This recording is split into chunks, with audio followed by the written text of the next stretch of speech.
ඔන්න මම අරගෙන ආවා රසම රස වටලප්පන් එකක් හදාගන්න විදිය. ඉතින් මේ විදියට හැදුවාම වරදින්නේ නැතුව හරියටම හදාගන්න පුළුවන්. වටලප්පන් පෙරේතයන්ට නම් ගැළපෙනම රෙසිපියක් තමයි මේක. මේ දේවල් ටික තමයි අපිට මේ රසම රස වටලප්පන් එක හදාගන්න ඕනි වෙන්නේ. මේ තියෙන්නේ කිතුල් හකුරු ග්‍රෑම් 500ක් වගේ. මම මේ ටික මේ වගේ හීනියට කපාගෙන තියෙන්නේ දිය කරගන්න ලේසි වෙන්න. ඒ වගේම මිටිකිරි කප් එකකුත් මං අරගෙන තියෙන්නේ. සීනි ග්‍රෑම් 100කුත් ඕනි වෙනවා. තව බිත්තර 10ක් ඕනි වෙනවා.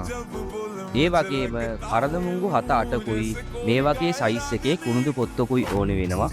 තව මම මෙතන සාදික්කත් අරගෙන තියෙනවා. අපි මුලින්ම කරදමුංගු ටිකයි කුරුඳු පොත්තයි කබලේ බෙද ගන්න ඕනි. ඒකට මම පෑන් එකක් ලිපෙන් තියලා රත් වුණාම කරදමුංගු ටිකයි කුරුඳු කෑල්ලයි දා ගන්නවා. මේ ටික දැන් පළවම් කරන ගමන් අපි කබලේ බෙදගමු. මේ ගානට බැදුනහම මම මේක ලිපෙන් බා ගන්නවා. ඊළඟට මේ ටික පවුඩර් එකක් වෙනකල් හොඳට බ්ලෙන්ඩ් කරගමු. මම දැන් හකුරු මිශ්‍රණය හදාගන්නයි යන්නේ. මුලින්ම සීනි ටික කැරමල් කරගන්න ඕනි. ඒකට මම පෑන් එකක් ලිපේ තියලා සීනි ග්‍රෑම් 100න් මේසැන්ති 4ක් දාගන්නවා. මධ්‍යම ගින්දරේ දැන් මේ සීනි ටික හොඳින් කැරමල් කරගමු. සීනි ටික මේ වගේ කැරමල් වීගෙන එද්දි මම උණු වතුර කප් කාලක් දාගන්නවා. ආයෙත් මම කැරමල් වෙන්න විනාඩියක් වගේ තියෙනවා. සීනි ටික මේ වගේ දුඹුරු පාටට හොඳට කැරමල් වුණාම මම අකුරු ටික දාගන්නවා. ඒ වගේම ඉතුරු සීනි ටිකක් දාගමු. තව මිටිකිරි ටිකක් දාගන්නවා. දැන් ගින්දර මධ්‍යම මට්ටමේ තියාගෙන අකුරු ටික පොඩ්ඩක් දිය වෙනකල් මික්ස් කරගමු. ඔයාලා අනිවාර්යෙන් එක දිගටම මේක මික්ස් කරගන්න. හරි දැන් හොඳින් හකුරු ටික දිය වෙලා තියෙන්නේ.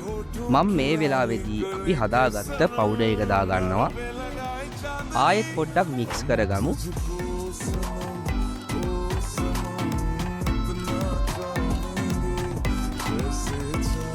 දැන් අපි මේ ටික පොඩ්ඩක් උතුරනකල් රත් වෙන්න තියමු.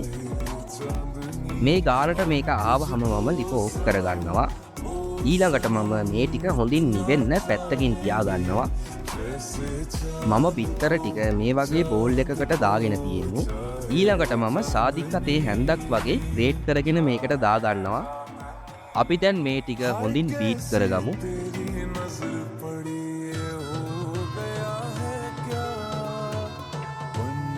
මේ වගේ පෙනේන ගානට මික්ස් වුණාම අපි කලින් නිවෙන්න තිබ්බ හකුරු මිශ්‍රණය දාගමු.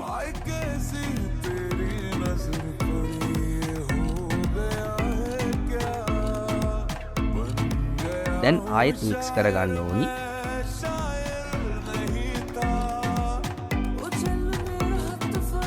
ඔන්න අපි වටලප්පන් මිශ්‍රණය හදාගෙන ඉවරයි.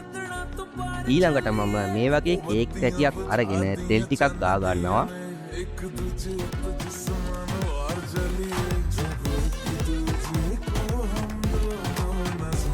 දැන් වටලප්පන් මිශ්‍රණය කේක් තැටියට හොඳින් පෙරාගමු.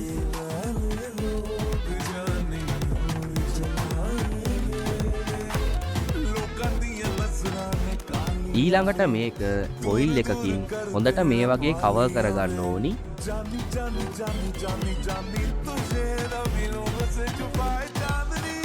දැන් ඉතින් තියෙන්නේ මේක තම්බ ගන්න තමයි. මම මේක තම්බ ගන්නේ රයිස් කුකර් එකේ ස්ටීමරේ. ඒකට මම කලින් රයිස් කුකර් එකට වතුර ටිකක් දාගෙන රත් කරගෙන තියෙන්නේ. ඊළඟට මම ස්ටීමර් එකෙන් අපේ වටලප්පන් එක තියාගන්නවා. දැන් මේක පියනෙන් වහලා විනාඩි 50ක් වගේ අපි හොඳින් තම්බ ගමු. විනාඩි 50කට විතර පස්සේ මම පියන ඇරලා මේක බා ගන්නවා.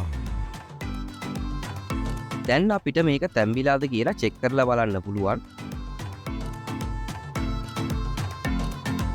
මේකට ඇන්නහම මේක කූරේ ඇලෙන්නේ නැත්නම් මේක හොඳින් තැම්බිලා තියෙන්නේ. මේක අපි දැන් හොඳින් නිවෙන්න තියමු.